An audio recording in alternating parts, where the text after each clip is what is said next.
कि जैसे पहले पुराने समय में 10-20 परिवार किसी तालाब का आश्रय लेकर उस पर आश्रित हो जाते थे, उसी से सिंचाई करते थे। ऐसे मेहनत बहुत करते थे पहले, ऐसे हाथों से पानी सिंचाई करके कुछ क्षेत्र को बीज लेते थे, उसी तालाब से पानी पीते थे, जल पीते थे, उसी में नहाते धोते पशुपालन करते थे। अब छोटा जलाशय, छोटा तालाब एक वर्ष वर्षा ना हो वो सूख जाता है, उस पर आश्रित व्यक्ति भी त्राही त्राही करने लग जाते हैं, अर्थात वो पर्याप्त जल नहीं है। जल बुरा नहीं है लेकिन पर्याप्त नहीं है।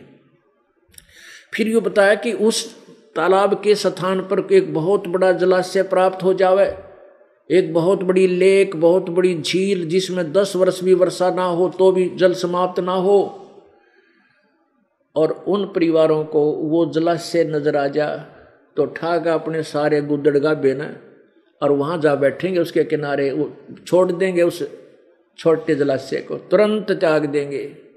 अब कहने का भाव यह कि वो छोटा जलाशय में जल बुरा नहीं था, लेकिन वो अपर्याप्त था, उसके आश्रित हम सुखी नहीं रह सकते थे। और जब इतना बड़ा जलाशय मिल गया फिर कौन पीछे रहेगा। ऐसे ही इस तत्व ज्ञान की रोशनी में जब आपको परमेश्वर कबीर देव पूर्ण ब्रह्म की महिमा आपके समक्ष होगी, आप तुरंत त्याग दोगे इस छोटे जलाशय को, अर्थात इन अन्य देवताओं को। ब्रह्मा विष्णु महेश अन्य देवताओं में आते हैं, और गीता जी में यही प्रमाण दिया है कि जो अन्य देवताओं की पूजा करते हैं वो उन्हीं के लोक में चले जाते हैं, और वहाँ से फिर अपने पुण्य को समाप्त करके तुरंत ही जन्म मृत्यु के गेड़ में चक्कर में फिर डल जाते हैं। यही प्रमाण देना चाहता था दास कि काल ये कहता है कि जो साधना ये साधक करते थे उससे परमात्मा प्राप्ति नहीं हुई,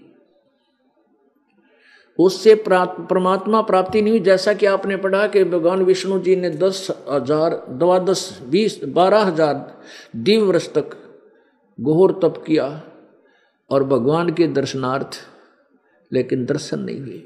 फिर इन्होंने अपनी सोच की थ्योरी सिद्धांत बना दिया, भगवान तो निराकार है, परमात्मा तो निराकार है, और जो शिव रूप में उनके सामने प्रकट हुआ वो मान लेते हैं कि ये शिव जी अब हमारा ही साथी भाई है, ये भगवान है, ये हमें छुपा रहा है। ऐसे अन्य साधकों को ये काल धोखा दे देता है, उनको विष्णु रूप में दर्शन दे देता है तो उसको ये नारायण मान लेते हैं, किसी को ब्रह्मा रूप में दर्शन दे देता है, लेकिन इसका वास्तविक जो रूप है उसमें ये दर्शन किसी को नहीं देता, अर्थात इसकी वास्तविक प्राप्ति, इसकी प्राप्ति नहीं होती वेदों में वर्णित विधि से। गीता जी अध्याय नंबर 11 के श्लोक नंबर 47-48 में कहा कि अर्जुन ये है मेरा वास्तविक रूप, काल रूप, विराट रूप, मैं काल हूं, और इस मेरे रूप की प्राप्ति तेरे अतिरिक्त ना तो पहले किसी ने देखा और ना आगे कोई देख सकता, ना वेदों वर्णित विधि से, ना किसी जप से, ना तप से, ना किसी क्रिया से मेरी प्राप्ति नहीं हो सकती। इति सिद्धम के वेदों में वर्णित विधि से प्रभु प्राप्ति नहीं हो सकती। आगे इसी 11वें अध्याय के 50, 51, 52 में कहा है कि मेरी प्राप्ति के लिए जो यत्न करते हैं प्रेमी भक्त, उनको मैं अपनी कृपा से किसी को अपनी कृपा से ही वो मुझे प्राप्त करते हैं। कैसे? जैसे किसी को शिव रूप में दर्शन दे दिए, किसी को किसी रूप में, और जैसे ब्रह्मा विष्णु महेश को विमान में बैठाकर ऊपर दिखा दिए दूर से, एक ब्रह्मा और देखा, एक विष्णु और देखा, एक शिव और देखा, कहते ऐसे प्राप्ति मेरी उनको सुलभ है जो मेरे अनन्य भक्त हैं, लेकिन यथार्थ ज्ञान ये किसी को नहीं देता। तो पुण्यात्माओं, जब परमात्मा कबीर देव जी यहां पर आते हैं इस अज्ञान सिद्धांत के आधार पर कि परमात्मा निराकार है, हम परमात्मा को नहीं पहचान पाते।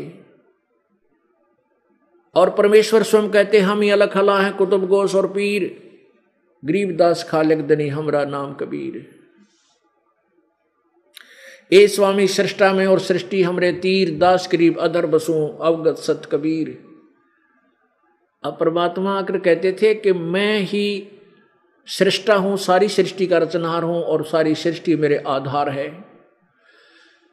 अनंत कोट ब्रह्मांड का एक रति नहीं भारे, सतगुरु पुरुष कबीर हैं ये कुल के सिरजनहार। और वही परमात्मा खुद कह रहे हैं कि मैं सृष्टा और सृष्टि मेरे तीर, मेरे आधार है। और दास गरीब अधर बसूं, कबीर जी कहते हैं कि कह कबीर मैं ऊपर रहता हूं, सतलोक में बसता हूं, मेरा मैं अवगत सत कबीर, अवगत गुप्त हूं, जिसकी सतीति से कोई परिचित नहीं है, मैं वो सत्य कबीर हूं, अविनाशी कबीर हूं। लेकिन ये बात, ये ज्ञान देने वाले केवल एक परमात्मा, और अज्ञान अंधेरा छाने वाले लाखों और करोड़ों। जिस कारण से परमात्मा को नहीं पहचान पाए अभी तक, परमेश्वर ने काल के साथ वायदा किया था। जब परमात्मा कबीर जी सर्वप्रथम यानी सतयुग के अंदर अपने पुत्र सहजदास, कभी जोगजीत, कभी अचिंत, कभी ज्ञानी का रूप धारण करके इस काल के लोक में प्रवेश करते हैं। तो काल उस समय तपतशिला के ऊपर 1,00,000 मानव श्रीधारियों को भूना जा रहा होता है। परमात्मा वहां आकर खड़े हो जाते हैं और परमेश्वर की उपस्थिति में वो तपतशिला की अग्नि उन तपतशिला पर डाले हुए जीवों को, प्राणियों को, उनको तपत लगनी बंद हो जाती है, लेकिन टुकड़ी वो तपतशिला ज्यों की तो गर्म होती है।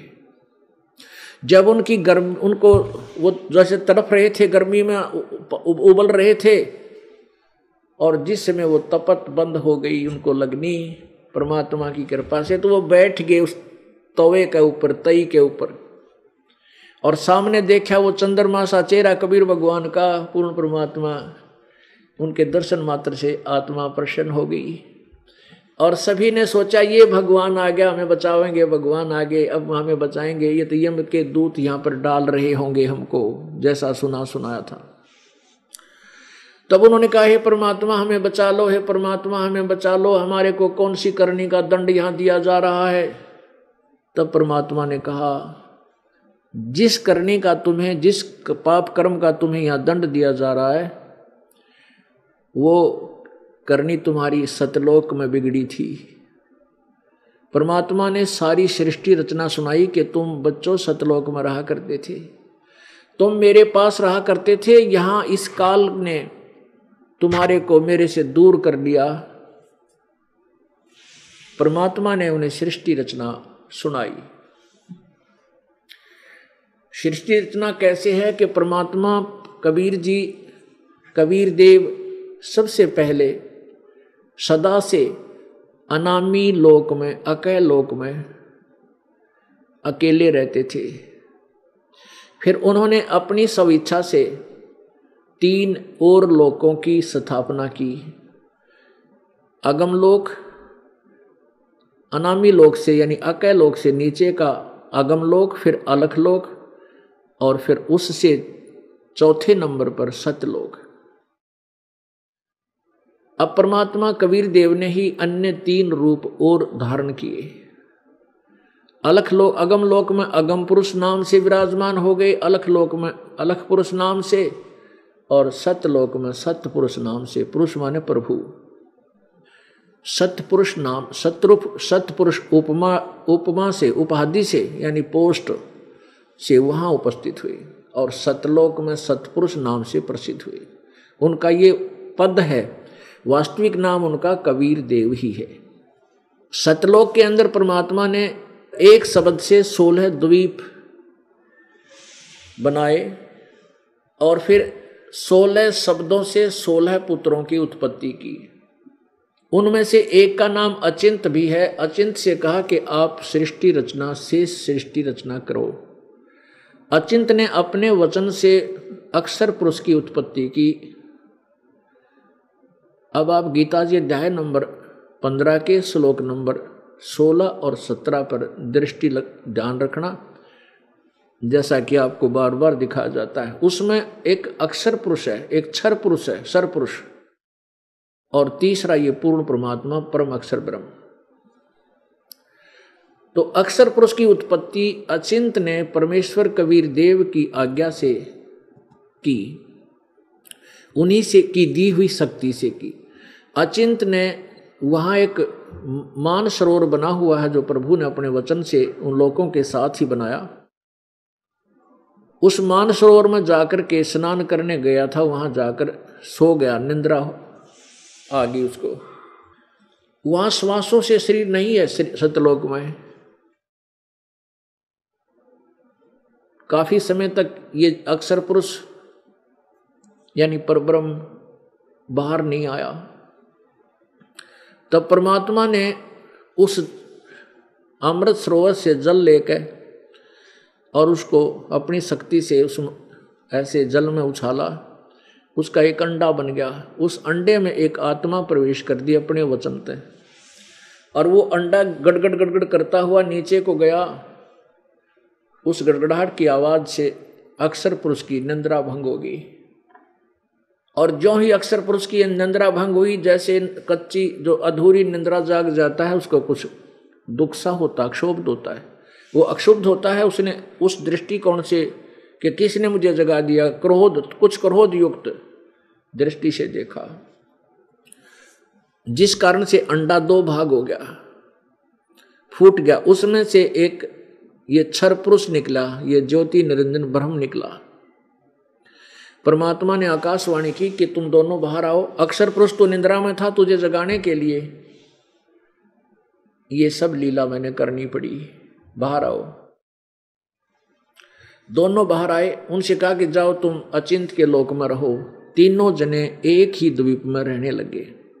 उसके बाद परमेश्वर कबीर देव ने कहा अचिंत और जितने भी वो 15 और पुत्र थे सबको इकट्ठा करके कि इसलिए तुम्हारे को मैंने थोड़ा सा ढीला छोड़ा था कि तुम सृष्टि नहीं रच पाओगे, तुम समर्थ नहीं हो, कहीं बीच में टांग अड़ा बैठो, अपने आप को भगवान मान बैठो।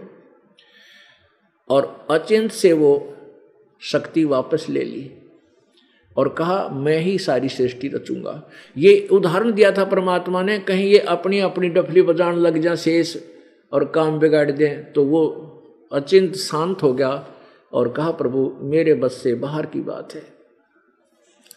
तब परमेश्वर कबीर देव ने हम सभी आत्माओं को जो सतलोक में हैं और यहाँ काल के लोक में जो दुखी हो रही है और जो सतलोक में आनंद से रह रही है, उन सभी को अपने वचन से बाहर सबको वहाँ उत्पन्न किया। वहाँ हम ऐसे ही परिवार सहित रह रहे थे, अलग अलग हमारे मकान थे, बहुत सुंदर, एक जैसे सबके वहाँ आहार थे, एक जैसे मकान, बहुत अच्छे सुंदर, बिना नीम के नगर वहाँ पर वहाँ रहा करते थे। कुछ समय के बाद इस ज्योति निरंजन जो क्षर पुरुष, इसके मन में एक ओछी सोच जागृत हुई। इसने सोचा कि हम तीन तो एक द्वीप में और हमारे सभी भाई अलग अलग अपने ठाठ से रह रहे हैं। इसने अलग से राज्य प्राप्त करने की इच्छा से और तप प्रारंभ किया। जब ये तप करने लगा 70 युग तक इसने तप किया।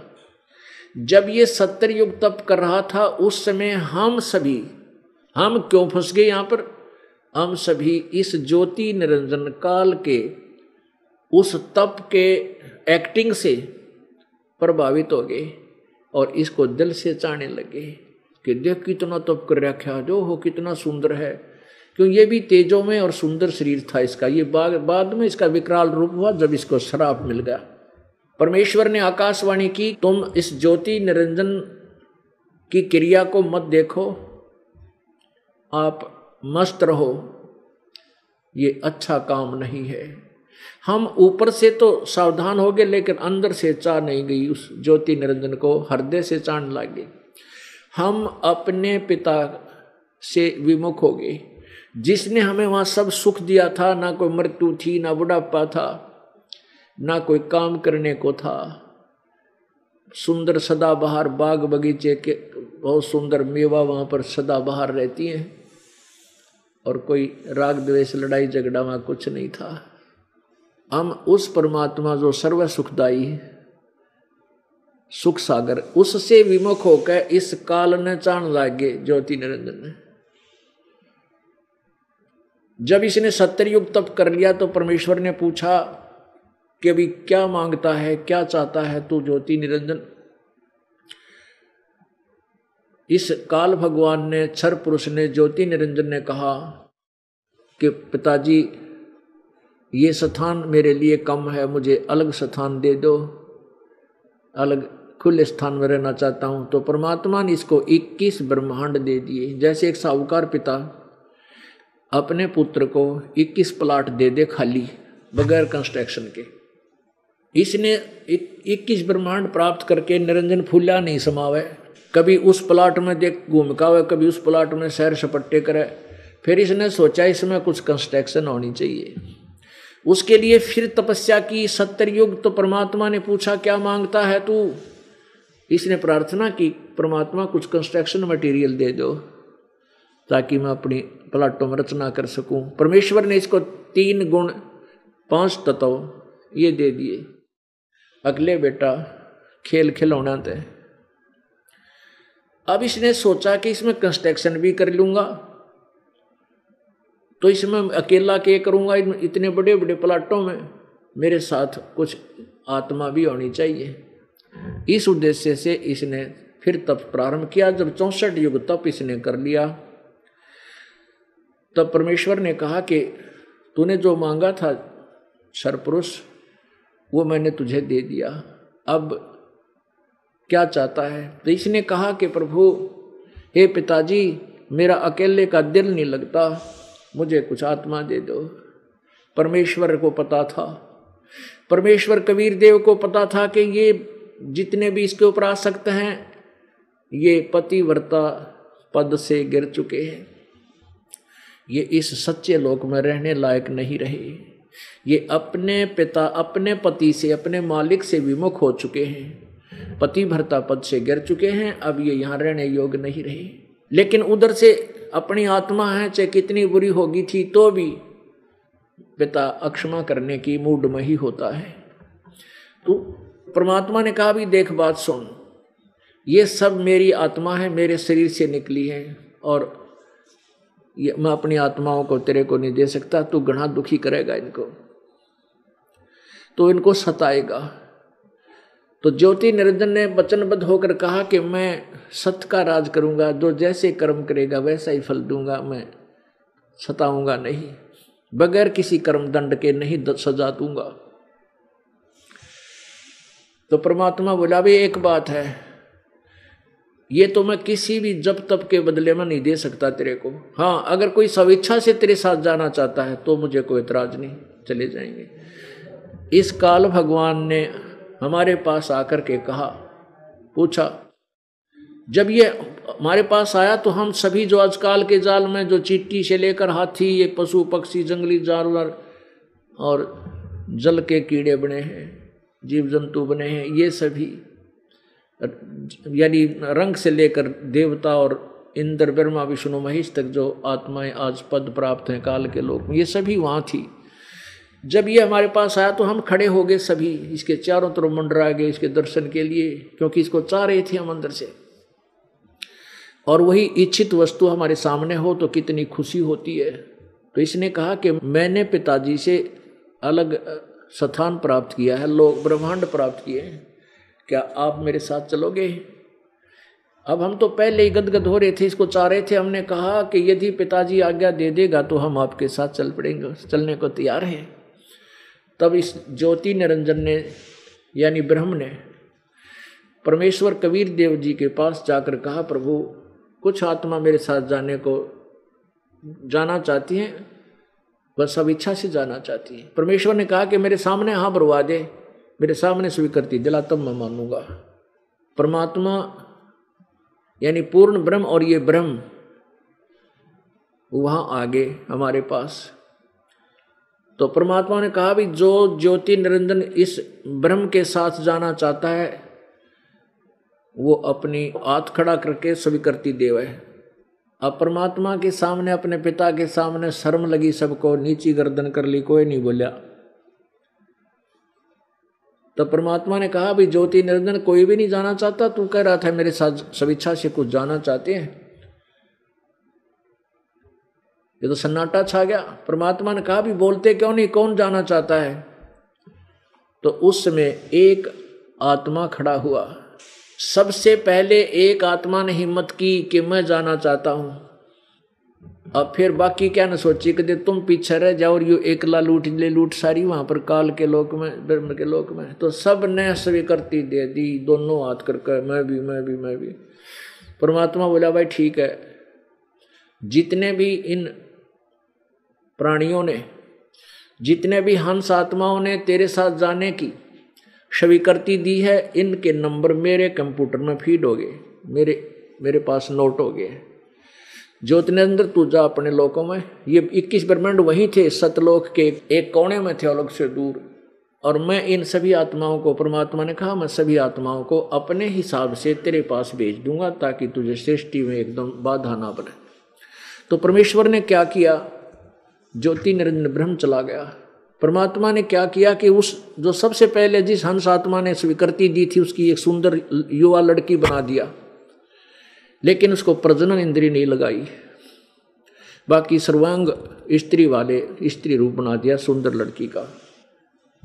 और हम सभी आत्माओं को सूक्ष्म रूप बनाकर, सूक्ष्म रूप ऐसा होता है जो हवा में जीव घूमते हैं लेकिन हम नहीं देख सकते, दूरबीन से देखे जाते हैं। उससे भी सूक्ष्म दूरबीन भी नहीं देख सकती, इतने सूक्ष्म रूप में बीज है, बीज रूप में है आत्मा।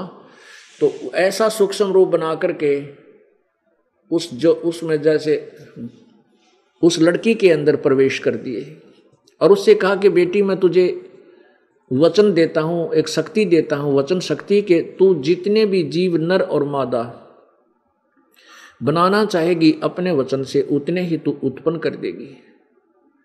और जाई उस ज्योति निरंजन के पास जा। अपने पुत्र सहज दास को भेज दिया, साथ उस लड़की को सतलोक उस निरंजन के पास छोड़ आने के लिए। अब सहज दास उस युवा लड़की को, अपनी बहन को लेकर के ज्योति निरंजन के पास गया और ज्योति निरंजन को जाके बताया कि पिताजी ने सभी आत्माओं को इस बहन के शरीर में प्रवेश कर दिया और इसको वचन दे दिया है कि जितने भी जीव तू कहेगा ये उत्पन्न कर देगी, नर और मादा। यूं कहकर के सहज दास वापस आ गया, लड़की को वहीं छोड़ा। अब युवती होने के कारण उस लड़की का रंग रूप बहुत निखरा हुआ था। परमात्मा ने यह भी देखना था कि ये ज्योति निरंजन कितना गिर सकता है। अब ज्योति निरंजन के मन में विषय वासना उत्पन्न होगी, गंदे विचार उत्पन्न होने लगे। उसने दुर्गा के साथ अभद्र व्यवहार शुरू किया। वो लड़की प्रकृति देवी दुर्गा इस नाम से आगे चलकर प्रसिद्ध हुई। उसको आधी माया भी कहते हैं, अध्या। अब इस प्रकृति देवी के साथ उसने दुर्व्यवहार करना शुरू किया। किसने? ज्योति निरंजन काल ने, ब्रह्म ने। लड़की ने कहा कि ज्योति निरंजन मेरी एक अर्ज सुन ले, मेरे को पिताजी ने वचन शक्ति दे रखी है, जितने जीव तू कहेगा मैं वचन से उत्पन्न कर दूंगी और तू मेरे साथ ये जुल्म ना कर। और दूसरे, तू मेरा बड़ा भाई, मैं तेरी छोटी बहन, क्योंकि तू हमसे पहले परमात्मा की वचन से अंडे से उत्पन्न हुआ था।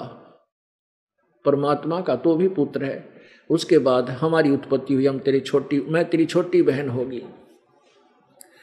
और बहन भाई का ये पाप, मैथुन बहुत महापाप है, घोर पाप है, तो ऐसा जुल्म मत कर। लेकिन इसके अंदर ऐसा भूत सवार हुआ कि एक कामदेव के वश होकर के इसने आगा पीछा कुछ नहीं देखा, हद से ज्यादा बढ़ गया। अब लड़की ने अपनी इज्जत की कोई और सुरक्षा का कोई और विकल्प ना देखा तो क्या किया, जो ही इसने बदतमीजी से हंस रहा था, मजाक के रूप में मुंह खोल रखा था, उस मुख के माध्यम से पेट में चली गई सूक्ष्म रूप बना के। अब वहां से प्रार्थना की कि पिताजी मेरी रक्षा करो, मेरे साथ ऐसे ऐसे दुर्व्यवहार किया। अब परमात्मा को पता था कि ये तुम्हारा खूब नाच नचावेगा ये काल, अब तुमने अपने पैर पर कुहाड़ा तो मार लिया, अब देखो क्या करेगा, तुम्हारे साथ ही है। परमेश्वर स्वयं ही अपने पुत्र जोगजीत का रूप बना के वहां प्रकट हो गए और जाकर के कहा कि ज्योत निरंजन सुन ले आदेश परम पिता का, आज से तेरा नाम काल होगा और 1 लाख मानव शरीरधारी प्राणियों का नित आहार किया करेगा, 1.25 लाख मानव शरीरधारी प्राणी उत्पन्न किया करेगा। लड़की को, इस प्रकृति देवी को इस ज्योति निरंजन के शरीर से बाहर निकाला परमात्मा ने, इसका पेट पाड़ के, और फिर अपने वचन से वैसा ही कर दिया। इसके शरीर से दुर्गा को बाहर निकाला और फिर आदेश दे दिया कि जा ले जा तेरे 21 ब्रह्मांडों को यहाँ से, और तुम्हारे जैसों के लिए यहाँ इस सच्चे लोक में स्थान नहीं है, जाओ यहाँ से। और 16 शंख कोश की दूरी पर जाकर के ये तेरे ब्रह्मांड चक्कर काटना शुरू कर देंगे, वहाँ रुक जाएंगे। पुण्यात्माओं 16 शंख कोश की दूरी पर आकर ये 21 ब्रह्मांड वहाँ से चल पड़े विमान की तरह, यहाँ आकर रुक गए और यहाँ फिर ऐसे चक्कर काटने लग गए। अब एक कोश लगभग 3, पौने 3 या 3 किलोमीटर के आसपास होता है। अब पुण्यात्माओं जैसे अरब खरब नील पद्म शंख और तरह की 16 शंख कोश, फिर इसको 16 गुणा में 3 48 शंख किलोमीटर दूरी पर ये आकर रुक गए। अब ज्योति निरंजन ने फिर बकवाद करनी शुरू की। इस काल ने लड़की के साथ फिर दुर्व्यवहार करना चाहा। लड़की ने कहा, दुर्गा ने कहा कि ज्योति निरंजन तू आंखें खोल ले, पहले तो तू मेरा बड़ा भाई, मैं तेरी छोटी बहन, और फिर मैं तेरे पेट से बाहर आई हूँ, तेरी बेटी होगी। यानी इस माया ने, इस देवी ने हर तरफ से कोशिश की कि ये बकवाद ना करे और मेरी इज्जत बची रहे, लेकिन इसने दुर्गा के साथ बलात्कार किया, अपने ही नखों से प्रजनन इंद्री, स्त्री इंद्री लगाई और 3 पुत्रों की उत्पत्ति की। बड़े का नाम ब्रह्मा और रजगण युक्त किया। इस काल ने अपने एक ब्रह्मांड, प्रत्येक ब्रह्मांड में जहाँ ये सृष्टि तैयार करता है, उसमें सबसे ऊपर के लोक स्थान पर एक ब्रह्मलोक बनाता है। ब्रह्मलोक को भी 2-3 भागों में, कई भागों में डिवाइड करता है। सबसे ऊपर के शिखर के स्थान पर, चोटी पर ये 3 स्थान बनाता है। एक रजोगुण युक्त प्रधान क्षेत्र, एक तमोगुण प्रधान, सतोगुण प्रधान क्षेत्र, एक तमोगुण प्रधान क्षेत्र। अब जैसे एक मकान में 3 कक्ष हों, 3 रूम कमरे हों, और उनमें एक कमरे में अश्लील पिक्चरें लगी हों, अर्धनग्न शरीर, बेहुदी तस्वीरें लगी हों, जब वो इंसान उस कक्ष में जाता है तो मन में निरी बकवाद आती है, वैसा ही भाव बना रहता है। और दूसरे में लगे हों, एक कमरे में साधु संत फकीरों के चित्र लगे हों, वहाँ जाते ही मन उन्हीं की कहानी सुनकर, उनके भाव को देखकर उन जैसा साधु भाव हो जाता है, एक अच्छा स्वभाव बन जाता है। और तीसरे कक्ष में लगे हों देशभक्त और शहीदों के चित्र, उनकी गाथाओं को सुनकर, उनकी महिमा को याद करके उन्हें जरूरी की तरह शरीर खोलने लग जाता है और वैसे ही विचार बन जाते हैं। ऐसे इस काल ने सुनियोजित षड्यंत्र रच के हम सभी को यहां फंसा रखा है, ब्रह्मा विष्णु महेश समेत। इसने क्या किया है कि जो रजोगुण प्रधान क्षेत्र है उसमें ये स्वयं, और साथ में इस दुर्गा को रखता है, ये स्वयं ब्रह्मा रूप धारण कर लेता है, 5 मुंह बना लेता है, और दुर्गा को सावित्री रूप में वहां रखता है। इन दोनों के योग से जो पुत्र उत्पन्न होता है वो रजोगुण युक्त हो जाता है। उस बालक को थोड़ी सी उम्र के बाद जब वो थोड़ा सा जानने पहचानने योग्य होता है, उससे पहले उसको अचेत कर देते हैं और कोमा में रख कर उसकी परवरिश करते रहते हैं। उसके बाद ये दोनों सतोगुण प्रधान क्षेत्र में चले जाते हैं। वहां पर ये महाविष्णु रूप धारण करता है, दुर्गा को मां लक्ष्मी रूप में रखता है। इन दोनों के योग से जो पुत्र उत्पन्न होता है वो सतोगुण युक्त हो जाता है, उसका नाम विष्णु रख देते हैं। उसको भी ऐसे ही बेहोश रखते हैं, और जब वो युवा हो जाते हैं फिर सचेत करते हैं, ब्रह्मा को भी ऐसे। और फिर उसके बाद ये तमोगुण प्रधान क्षेत्र में जाता है, स्वयं ये जटाधारी गलम सर्प इस तरह का शिव रूप धारण कर लेता है, और अपनी पत्नी दुर्गा को ये वहाँ पार्वती रूप में रखता है। इन दोनों के योग से जो पुत्र उत्पन्न होता है वो ऑटोमेटिकली तमोगुण युक्त हो जाता है, उसका नाम ये महेश रुद्र रख लेते हैं। फिर ये युवा हो जाते हैं, तब तक इनको बेहोश रखते हैं। युवा होते हैं तो विष्णु को शेष नाग की सैया पर डाल देते हैं, और इसकी नाभि से कोई कमल उत्पन्न कर देता है, उधर से ब्रह्मा को उस कमल के फूल पर रख देता है, और शिव जी को कैलाश पर्वत पर, और वहां से फिर इन तीनों को जगा करके इकट्ठा कर देता है। और फिर दुर्गा के माध्यम से, स्वयं सामने नहीं आता, ये दुर्गा की ड्यूटी लगा रखी है कि दुर्गा इनको फिर आगे ड्यूटी बांटती है।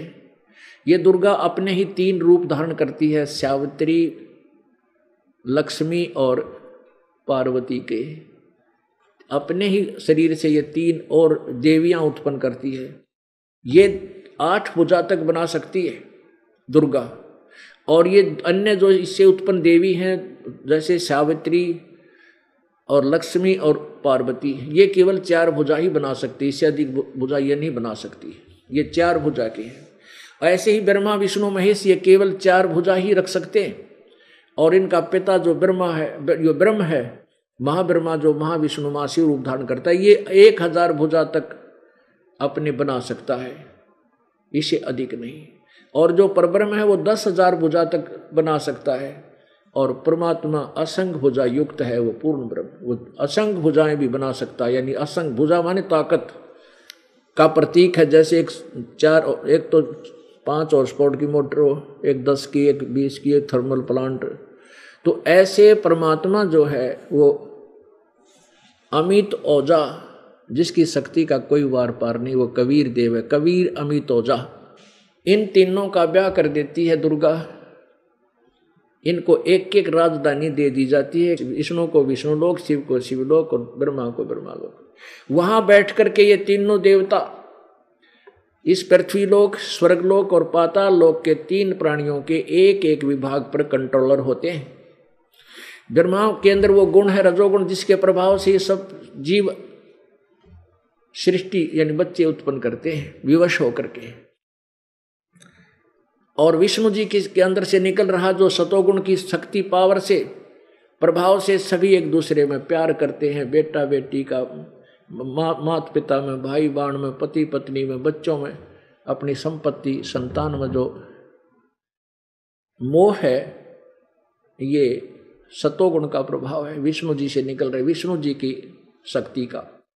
और तमोगुण जरा सी बात पर लट्ठम लट्ठा, ये भगवान विष्णु शिव के अंदर से निकल रहे उस तमोगुण का प्रत्येक प्राणी पर प्रभाव है।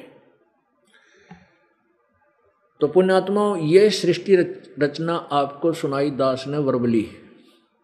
जो वो तपस्या पे दुखी हो रहे उन प्राणियों को परमात्मा ने सुनाई। अब वहां तो उनके सारी समझ में आवत थी, क्योंकि उनको पता था कि जो साधना हम करते थे उससे हमें ये क्या मिला, तपस्या। वहाँ पर बड़े बड़े योगी भी थे, ऋषि महर्षि भी थे, वेदों के ज्ञाता भी थे, रोम नाम की साधक भी थे, हजारों वर्ष तपस्या करने वाले भी तपस्या पर भूने जा रहे थे। तो वहाँ तो उनके सारी समझ में आ गई जो भगवान बताया था। तब उन्होंने कहा कि परमात्मा हमें यहाँ से छुड़वा दो, सतलोक ले चलो। परमात्मा बोले नहीं, ऐसे नहीं होगा, मैंने इसको वचन दिया हुआ है। वो वचन कैसे दिया था? अब क्या हुआ कि ये परमात्मा ने कहा कि जब तुम कभी मनुष्य शरीर प्राप्त करो और मैं या मेरा कोई संत इस तत्व ज्ञान का कहीं प्रचार कर रहा हो, तुम उसको सहर स्वीकार कर लेना और उसे उपदेश कर लेना, फिर मैं तुम्हें पार कर दूंगा। ऐसे नहीं कर सकता, तुम्हारे ऊपर बहुत ज्यादा ऋण है इस काल का, तुम पहले ऋण मुक्त हो गए उस साधना से जो हम बताएंगे। वो इतनी कीमती आपकी साधना होगी, इतनी महत्वशाली वो साधना होगी, वो आपको बताई जाएगी, उससे तुम शीघ्र ही ऋण मुक्त होकर के मेरे पास आ सकोगे। तो वो प्राणी तो वहां से परमात्मा ने कहा तुम जाओ, और देखो वो तुम जिसको निराकार कहा करते, साधना करके छक लिए, तुम्हें दर्शन नहीं हुए, वो आने लग रहा। अब उसी समय उसका समय हो गया था। अब ज्योति निरंजन ने समय निर्धारित ऑटोमेटिक टाइम पर रखा उसमें, इतने समय तक ये तपस्या पर ये प्राणी बुनेंगे और इतने समय के बाद अपने आप वहां से उड़ा दिए जाएंगे। वो वहां तपस्या पर जल रहे प्राणी अपने वहां से उड़कर आ जाते हैं, धर्मराज के पास आकर के वो होश में आते हैं, और फिर उनको आगे से जो कुछ भी किसी को देव स्वर्ग जाना है स्वर्ग जाओ, नरक जाना नरक जाओ, राजा बनना राजा बनो, गधा बनना गधा बनो, वो तो अलग से रह गए। तो परमात्मा ने उनको बताया था उन प्राणियों को कि जो ये तपस्या का जो तुम्हें दंड मिला है, ये सतलोक में तुमने गलती की थी, तुम मेरे से दूर हो गए थे, पतिव्रता पद से तुम गिर गए थे, और इस काल के साथ आकर के तुमने ये महान गलती की थी, उस दंड का ये भोग, ये सजा तुम्हें प्राप्त है। तब सबने कान पकड़ दिया था कि परमात्मा अब के एक बार सतलोक ले चलो, फिर कभी ऐसी गलती नहीं करेंगे। परमात्मा बोला वो भी देखूंगा। फिर देखेंगे तुम माँ के पेट में होते हो जब तो तोबा बोल देते हो, बाहर जाते वह अंडी पाक जाते हो, आपत्ति होती है तब तो तुम मुझे याद करते हो, और जरा से सुखी हो जाते हो तुम बकवाद याद करते हो। चलो फिर देखेंगे जब तुम कोई मनुष्य शरीर में होगे, फिर हम अपना प्रचार करेंगे, देखेंगे तुम कितना स्वीकार करते हो। तब जब वह सभी परमात्मा को निराकार बता रहे थे, प्रभु ने कहा, परमेश्वर ने, कि देखो जिसको तुम निराकार ब्रह्म बोलते थे वो आने लग रहा है।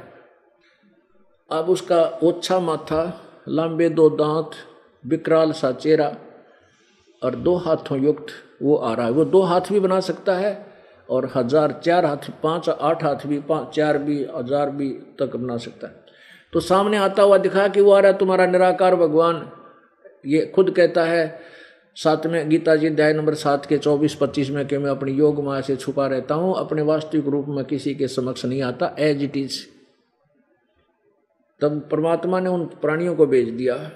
अब काल ने ऑटोमेटिक समय फिक्स कर रखा है कि इतने समय के बाद वो प्राणी चले गए होंगे, लेकिन परमात्मा की वजह से वो बैठे थे। प्रभु ने उनको दिखाना था कि ये है जो विघ्न की जड़। ये खुद कहता है कि ये गीता जी अध्याय नंबर 7 के श्लोक नंबर 12 से लेकर 15 में कि तीनों गुणों के द्वारा जो कुछ भी हो रहा है ये सब इसका मुख्य कारण मैं ही हूँ, क्योंकि इसके 1 लाख मानव शरीरधारी प्राणी नित्य खाने पड़ते हैं, और उनके लिए तीनों पुत्रों से, रजगुण ब्रह्मा से उत्पत्ति, सतगुण विष्णु से सतीथि, तमगुण शिव जी से संहार, ये खुद उसी के लिए हो रहा है। और ये कहता मैं इनमें नहीं और ये मुझ में नहीं, ये इनसे बाहर रहता है। अब वो तो चले गए सारे प्राणी। वो काल ने देखा कि ये जोगजीत कैसे आ गया यहाँ पर, इसने तो मुझे वहां से निकाला था। अब जोगजीत को देख करके, परमात्मा को जोगजीत रूप में देख करके ज्योति निरंजन काल ने विकराल रूप धारण कर लिया, लाल आंख कर ली। जो बोला जोगजीत वहां से तूने मुझे निकाला था, मैंने तेरे आगे बहुत हाथ जोड़े थे, मैंने मत निकाला है, आज तो मेरे लोक में क्यों आ गया? पहले तो मुझे ये बता दे भगवान का कोई संदेश लेकर आया है क्या? वो आदेश मुझे सुना दे, फिर मैं तुझे गढ़ूंगा। अब परमेश्वर खुद खड़े थे जोगजीत रूप में, जोगजीत रूप में जो परमात्मा ने कहा कि ज्योति निरंजन सुन ले आदेश परमपिता का, मैं नीचे के ब्रह्मांडों में जाऊंगा और तूने देख के दुर्गति कर रखी इनकी, कोई गधा बना रखा है, कोई गधी बना रखी, कोई कुत्ता, कोई कुतिया, किसी के हाथ कट गया, किसी कैंसर हो रही, किसी का कुछ हो रहा, और मैं जाकर के तेरे जाल का पोल खोलूंगा और उनको सच्चा ज्ञान बताऊंगा। इस बात को सुनते ही आंखें लाल कर ली और जोगजीत को मारने के लिए उसकी तरफ आक्रमण कर दिया। अब परमात्मा धर्मदास साहिब को आकर बता रहे हैं अपनी सृष्टि रचना। कहते हैं धर्मदास, जिस समय मेरे ऊपर काल ने अटैक किया, मैंने भाई सतनाम का सुमन श्वासों से शुरू कर दिया। सतनाम का जो श्वास का 2 अक्षर का मंत्र है, कहते हैं ये जो मैंने तुझे दिया है इसका जाप शुरू कर दिया मैंने। इसके प्रभाव से काल ऐसे गिर गया जैसे पक्षी के पांख कट जाया करें, पड़ा पड़ा तड़फ रहा होता है, इसकी मेरे ऊपर कुछ पार ना बसाई। जब इसने देख लिया कि जोगजीत के पास कोई अजब शक्ति भगवान की दी हुई है जो तेरे से वश से बाहर है, तब इसने मेरे पैर पकड़ दिए, चापलूसी का सहारा दिया, कहने लगा तू मेरा बड़ा भाई, मैं तेरा छोटा भाई, छोटे तक गलतियाँ करा करें, बड़े माफ करते हैं, मुझे क्षमा कर दो। पुण्यात्माओं, परमात्मा ने दयालु है, उनको कह दिया ठीक है, क्षमा कर दिया। पुण्यात्माओं, जैसे ही परमात्मा ने वैसे सिमरण की कोई जरूरत ना थी, सांस के सिमरण की, सतनाम की। हमें बता रहे हैं कि कभी तुम्हारे ऊपर ये काल या काल के दूत, ये पितर देवता अटैक करें, कोई किसी कारण परिस्थिति खराब होती दिखे, तो सतनाम का सुमन शुरू कर दियो, ये 1 किलोमीटर दूर खड़े पाओगे। ये आपको बता रहे हैं, हमें संदेश दे रहे हैं कि ये फार्मूला अपनाना तुम। तो ज्योति निरंजन ने कहा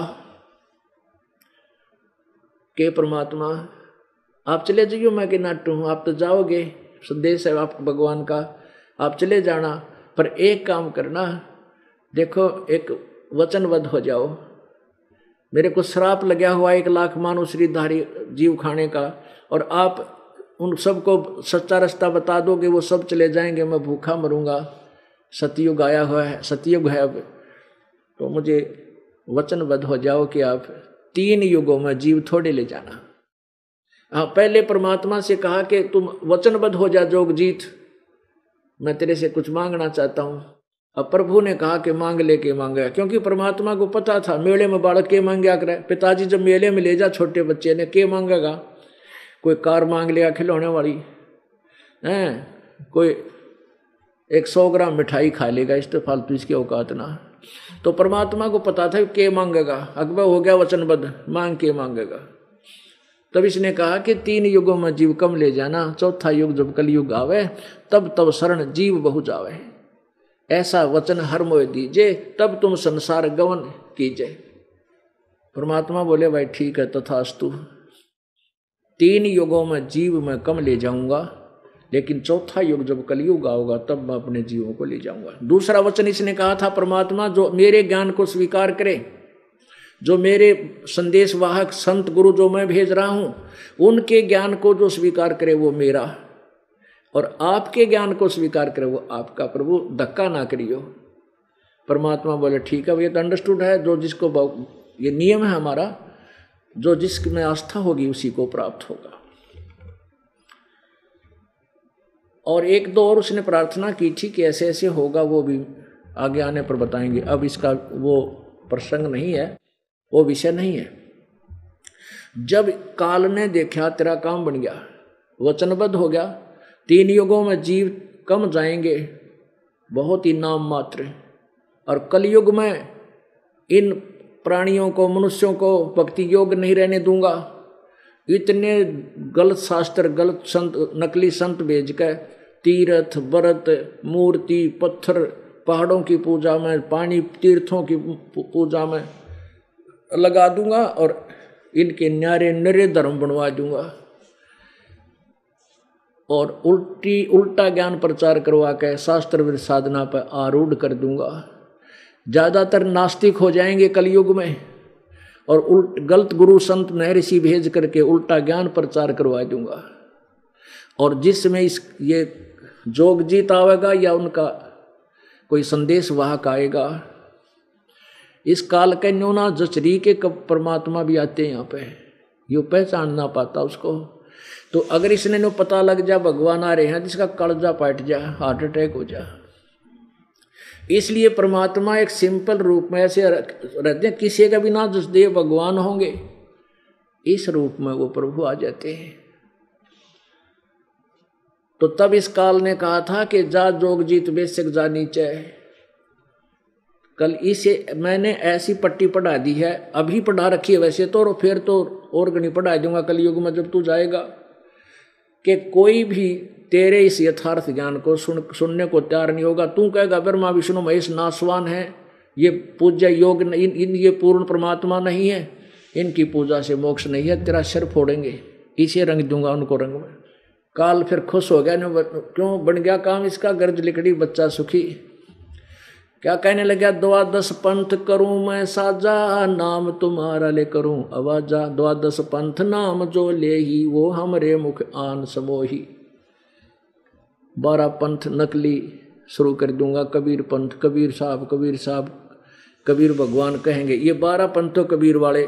फिर कहते हैं और अनेक पंथ में चलाऊं, ओहो या विद जीव को भरमाऊं। ये और पंथ, ये राधा स्वामी पंथ, धन सतगुरु पंथ, ये बाल योगेश्वर वाले, ये हंसा देश वाले, निरंकारी वाले, और की तो देख लिया ब्रह्मा कुमारी वाले की तो ये, और दिव्य ज्योति वाले, निर्भर ने कितने चालू कर दिए। किसी के पास कैखे का ज्ञान नहीं है, अध्यात्म ज्ञान है, कोई आधार नहीं इन लोगों का। ये सब काल के चलाए हुए हैं। अब परमात्मा ने कहा था कि ये मेरा काम है, तू अपना काम कर लिए, जो तू करे फिर मैं आप देख लूंगा। अब पुण्यात्माओं के मन में ये शंका आती है कि भगवान ने ये 3 युगों में कम जीव ले जाने का क्यों वचन दे दिया। पुण्यात्माओं, सतयुग त्रेता द्वापर में वो पुण्य प्राणी जन्म लेते हैं जो पिछले जन्म के संस्कारी, अच्छे संस्कारी होते हैं। वो सभी भक्ति करते हैं, समाधि की आदत डाल ले देता है कि सन देख ले, नो हट योग करें पाओगे, नो बैठ जाओ समाधि ला के। और सब इतने सुखी होते हैं सतयुग में कि लाखों वर्ष की आयु होती है, सुंदर शरीर होता है, और उसमें बहुत से ऐसे गुण होते हैं कि पिता से पहले पुत्र की मृत्यु नहीं होती, स्त्री विधवा नहीं होती, और बहुत सुंदर आहार, बाग बगीचे, बड़े सुंदर फल, अच्छा वातावरण, राग द्वेष बहुत कम। यानी कोई भी परमात्मा की भक्ति को जो वो कर रहे हैं उसको त्यागने को तैयार नहीं होता, और वो सारी शास्त्र विरुद्ध होती है। वो नहीं त्यागते क्योंकि वो पिछली बैटरी चार्ज है, उसके कारण वो सुखी है, और वो सोच रहे होते हैं कि जो साधना वर्तमान में मैं कर रहा हूँ इससे मुझे लाभ है। और कलयुग में क्या होगा कि वो बैटरी कति डिस्चार्ज हो लेगी हमारी, और इतने दुखी हो जाएंगे। परमात्मा को पता था कलयुग में इनके ऊपर इतना पहाड़ टूटेगा पापों का। अब पुनों की मलाई तक कुछ स्वर्गमठ खाली, कुछ सतयुग त्रेता द्वापर में पुनों के कारण को अच्छे जन्म मिल गए। अब मनुष्य जीवन भी जो शेष को संस्कार था वो ऐसे दुखी है, चाहे यहाँ पर कितना भी कोई राष्ट्रपति है, चाहे प्रधानमंत्री है, चाहे कोई कितना अच्छा सेठ है, उसके कोई न कोई बीमारी ऐसी जबरदस्त चिपकी हुई है कि उसको टेंशन बड़ी है, या कोई और समस्या ऐसी पाओगी जो कभी किसी कारण से भी वो ठीक नहीं हो पा रही।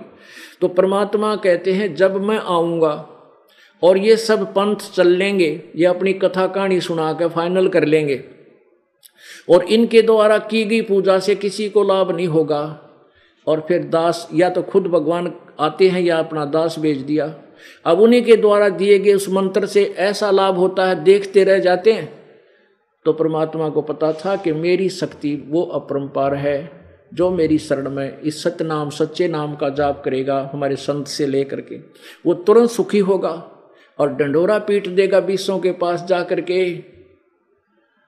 तो ऐसे फिर मैं अपनी प्यारी आत्माओं को अपनी पहचान बनाकर अपने शरण में ले लूँगा। अब यहाँ मेरे पास बहुत ढेर सारे पत्र रखे हैं जिन को सुख हुआ, और पहले कितने महादुखी थे। एक परिवार की कहानी सुनाने लग जाए तो एक पूरा दिन का सत्संग हो जावे, इतने सुख दिए भगवान ने। तो पुण्यात्माओं, परमात्मा ने स्वयं ही आना पड़ता है अपनी महिमा आप बताने के लिए। वो परमात्मा चारों युगों में आते हैं। सतयुग में सत्सुकृत नाम होता है प्रभु का, त्रेता में मुनिंदर नाम से, द्वापर में करुणामय नाम से और कलयुग में अपने वास्तविक नाम कबीर देव से, कबीर प्रभु नाम से वो परमात्मा आते हैं। बोलो सतगुरुदेव की।